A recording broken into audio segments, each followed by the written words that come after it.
নমস্কার, শুভ সকাল বন্ধুরা। আজকে ঘুম থেকে উঠেই একটা ছোট্ট ব্লগ শেয়ার করবো।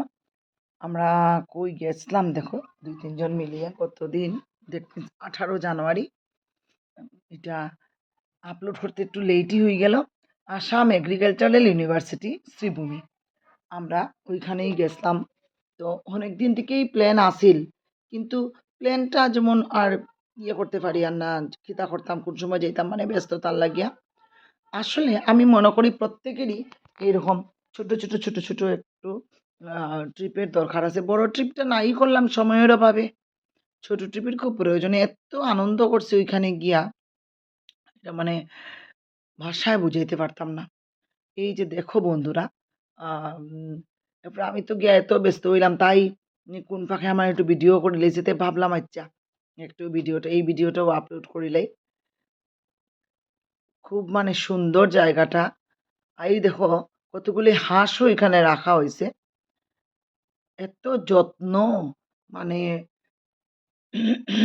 প্রত্যেকটা ঘাসের এত সুন্দর যত্ন, জলের সাইডের এত যত্ন, গাছের, তারপরে এই যে হাঁসগুলির প্রত্যেকটাই এত সুন্দর। তারপরে তাই কি তা করছে সুমিরই তার সব দিনেরই আছে। বাচ্চাগুলি যখন ছোট আছিল তখন তাই পার্কে মোমো বানাই নিয়ে যেত, সিঙ্গারা কফি নিয়ে গেছে। এরপরে তো আমরা সবই ব্যস্ত হয়ে গেলাম একটু ফটো উঠা, এই যে এই আনন্দটুকু মানে উপভোগ করার মানে হয়ে গেলাম। নিজে যেহেতু ভিডিও করছি, তে আমি তখন তারারও করছি। সত্যি এত সুন্দর। তোমরা প্রত্যেকেই একটা সময় সুযোগ বাইর করিয়া এই জায়গাটা যাইও। এটা হইলো ঠিক ফকিরা বাজার পরে, শ্রীভূমি ফকিরা বাজার। ভীষণ সুন্দর জায়গা। আমরার মতন তোমরাও পারো একটু কিছু খাওয়া দাওয়া নিয়ে যাইতে।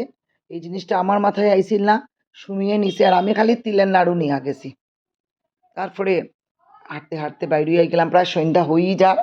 তো বাইরে সন্ধ্যা হয়ে গেলে আর আরাম লাগে না, কারণ অন্ধকার হয়ে যায়, না তুমি ভিডিও করতে পারবে না ফটো উঠতে পারবে। তো সন্ধ্যাও হয়ে গেছে আর আমরাও বেশ বাইরে হয়ে গেছি। কীরকম লাগলো ব্লগটা একটু কমেন্টে জানাই।